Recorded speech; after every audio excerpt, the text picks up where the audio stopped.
Et Spider-Man Homecoming trailer 2 aussi. Donc vu qu'un abonné m'a répondu dans le commentaire de la vidéo de Justice League, j'ai hâte à la bande-annonce de Spider-Man. Ben on va commencer par celle-là.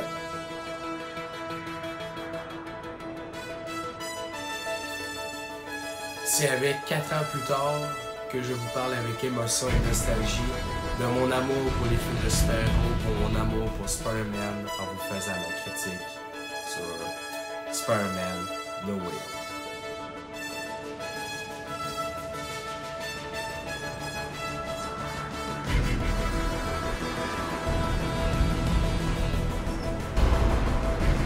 Hello, Peter. L'attente pour ce projet était palpable. Tout le monde était excité, tout le monde avait leur théorie, tout le monde avait très hâte et moi aussi. C'est un univers, les films Marvel, qui me berce depuis très jeune âge. Surtout les Spider-Man, j'ai vu ceux de Sam Raimi, je les ai tous adorés. J'ai vu ceux de Mark Webb, donc les Amazing Spider-Man, je les ai tous aimés beaucoup. Premièrement, le premier Amazing Spider-Man est vraiment très sous-coté. Après ça, j'ai vu les films Marvel, voilà, du MCU de Spider-Man qui était vraiment très cool aussi. Et voir ces trois univers-là jumelés avait provoqué beaucoup d'attentes, mais aussi il fallait. Moi, j'étais parti avec un petit recul pour pas être trop déçu, parce que pour pas se mettre trop d'attentes dans la tête et finalement être déçu. Mais quand même, toutefois, j'avais très hâte, même autant hâte qu'Avengers Endgame. Donc au final, on va tout de suite sauter au sujet. Oui, ça fait vraiment une semaine que j'ai vu le film. Dans le fond, je l'ai vu le jour même de sa sortie. Donc ça m'a laissé vraiment le temps de réfléchir sur le film. Et malheureusement, les gens qui regardent cette vidéo et qui habitent au Québec et qui n'ont toujours pas vu le film, vous ne serez pas capable d'écouter le film parce que les cinémas ont fermé au moment que je vous parle. Donc voilà, donc c'est pour ça qu'il va y avoir une partie avec et sans spoiler. Donc là maintenant on est dans la partie sans spoiler.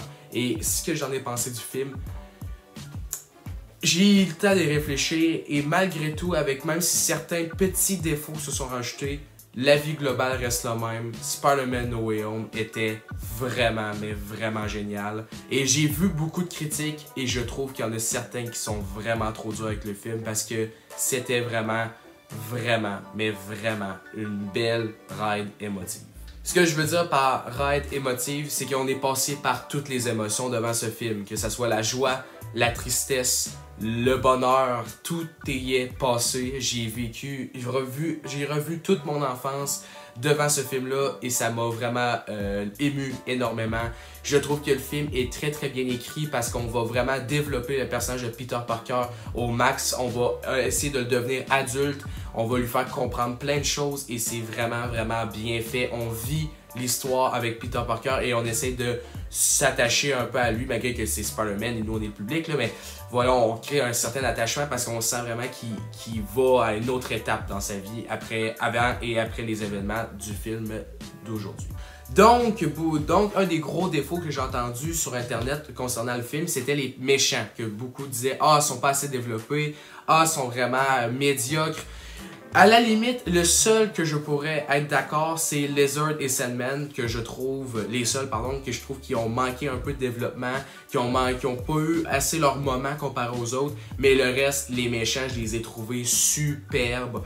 On retourne dans leurs convictions, on retourne dans leur tête, dans leur mentalité, et tout de même si on les avait bien développés dans les films originaux, on va encore plus essayer de les développer, et ça, j'ai vraiment aimé l'effort. Donc oui, je dis pas que le développement de personnage est parfait dans le film, le développement des méchants est parfait. Il y a de la maladresse, oui, mais j'ai beaucoup aimé l'effort, et même il y en a du développement de personnage. C'est faux de dire qu'il y en a pas, et vraiment les trois principaux méchants qui sont vraiment très cool. On a Dr. Octopus, Alfred Molina qui reprend le rôle. J'ai adoré son personnage, j'ai adoré le revoir. Je trouve qu'il y a vraiment ces moments. Après ça, je pense que le méchant, le meilleur dans les trois dont je vous parle, ce serait Green Goblin, donc Willem Dafoe qui fait une performance ahurissante. Son développement de personnage est vraiment surprenant.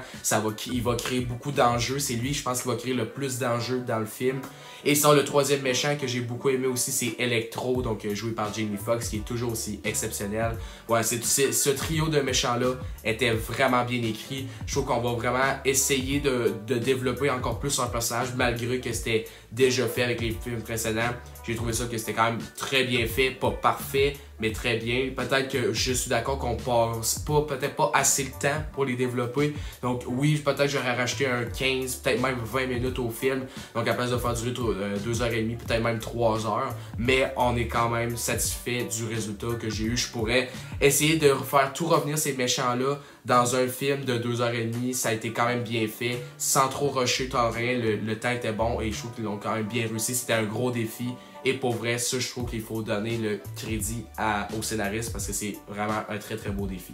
Et sinon, un autre défaut qu'il faut qu'on parle, qu'on j'entends beaucoup sur internet, c'est la réalisation. Donc là, il y a beaucoup de gens qui critiquent le fait qu'on donne la réalisation d'un film tel à Jon Watts, qui est... Oui, j'en ai parlé avant que j'aimais pas l'arrivée des Yes Man dans le MCU. Jon Watts est un Yes Man, mais pourtant, j'ai trouvé qu'il a vraiment essayé de se démarquer avec ce film-là. Je trouve qu'il y a des plans de caméra qui sont très cool. Vraiment, on essaie de faire des plans subjectifs avec Spider-Man. Sinon, il y a beaucoup des zooms, aussi des pannes. Donc, on va vraiment essayer de cibler l'aspect adolescent de Peter Parker avec la mise en scène. J'ai trouvé ça bien en général, mais non, c'est pas parfait. C'est pas du Sam Raimi, c'est pas du Mark Webb. Je le sais, je suis au courant.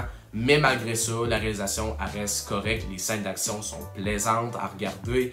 Et vraiment, il y en a quand même beaucoup, sont de bonne durée et sont plaisantes à regarder visuellement. Ça claque. Même si c'est pas parfait, même si ça vaut pas la grandiose mise en scène de Sam Raimi, que je suis extraordinairement fan, c'est certain, j'en suis d'accord. Mais là, à chipoteler et à détruire le film seulement pour sa mise en scène, je trouve qu'on y va trop fort. Finalement, dernière chose que je peux parler dans la critique sans spoiler, c'est peut-être des performances. Donc j'ai beaucoup aimé Tom Holland dans Spider-Man, surtout dans ce film-là. On y laisse beaucoup plus de place et vraiment, il s'imprègne du personnage parfaitement. Il fait une très bonne performance et ça, on peut l'acclamer, c'est certain. Donc, en résumé de la critique de No Way Home, sans spoiler, c'était vraiment un film génial. Les fans de Marvel, les fans de Spider-Man vont être réjouis par ce film-là. Il y a des surprises, il y a des moments inattendus, l'émotion est présente, on passe partout. Le film est vraiment drôle, l'humour est excellent.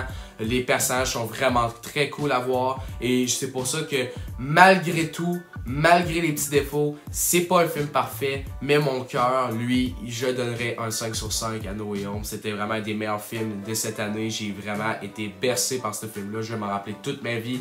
C'est une des premières fois que ça applaudissait au cinéma autant que ça. J'ai vraiment adoré, vraiment, c'était un très bon film. C'est pas parfait, je suis au courant, il y a certains défauts, mais c'est vraiment pour chipoter parce que le défi était énorme pour ce film-là. Et voir qu'est-ce que ça devrait donner comme résultat final, on peut être très fiers.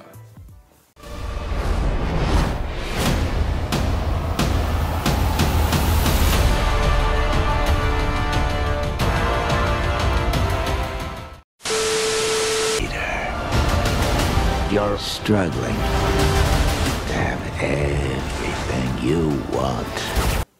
Donc maintenant, dans la partie avec spoiler, c'est sûr qu'il faut parler des Spider-Man. Donc l'arrivée de Andrew Garfield et Tobey Maguire était géniale. La scène était vraiment cool.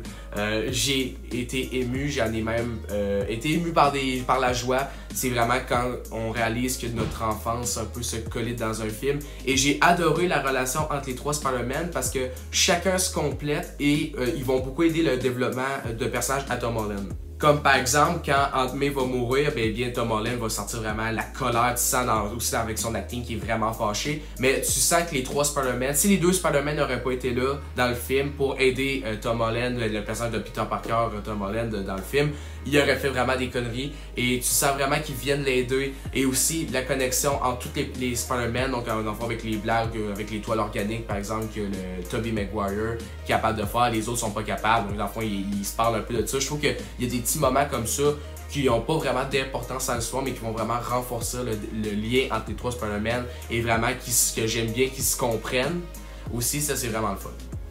Parce que une de mes craintes avec l'arrivée des deux Spider-Man, c'est que je pensais que au départ, qu'il allait juste arriver vers la fin, et ça, j'aurais trouvé ça triste parce que moi, j'aurais vraiment voulu qu'il y arrive et qu'il y ait un petit développement un peu, qu'il arrive pas juste pour arriver, et justement, les scénaristes, ils vont opter pour la deuxième option, ils vont vraiment les introduire, mais ils vont servir à quelque chose, pas juste à arriver à la fin, de se débarrasser des méchants. Je trouve qu'ils vont avoir vraiment une grosse utilité dans le film, et ça, c'était vraiment, vraiment plaisant. Sinon, un autre des moments que j'ai beaucoup aimé, ça serait la mort d'Aunt May aussi, qui a été très émotive. J'ai beaucoup aimé la scène, j'ai vraiment aimé que ça soit Green Goblin aussi. Vraiment surprise, moi je m'attendais vraiment pas à ce que Green Goblin devienne méchant, redevienne méchant, parce que comme vous savez au début du film, il était gentil, mais là le sérum au final l'a emporté sur lui, là, il redevient Green Goblin. Et ça, j'ai vraiment trouvé que c'était un bon choix, ça faisait beaucoup d'enjeux et j'ai vraiment trouvé ça cool. Peut-être petite déception qu'il soit pas arrivé plus tôt dans la scène de fin finale de combat, mais à part de ça, c'était vraiment très nice de le voir, Willem Dafoe, nous surprendre avec son méchant.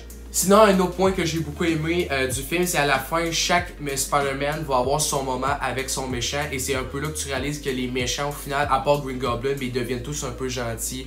Max, il assume maintenant un peu ce qu'il a fait, il assume maintenant un peu ses conséquences. Après ça, tu as Sandman aussi qui va pouvoir retourner vivre sa famille. Donc, on voit que les actes narratifs de tous ces méchants-là se concluent quand même bien.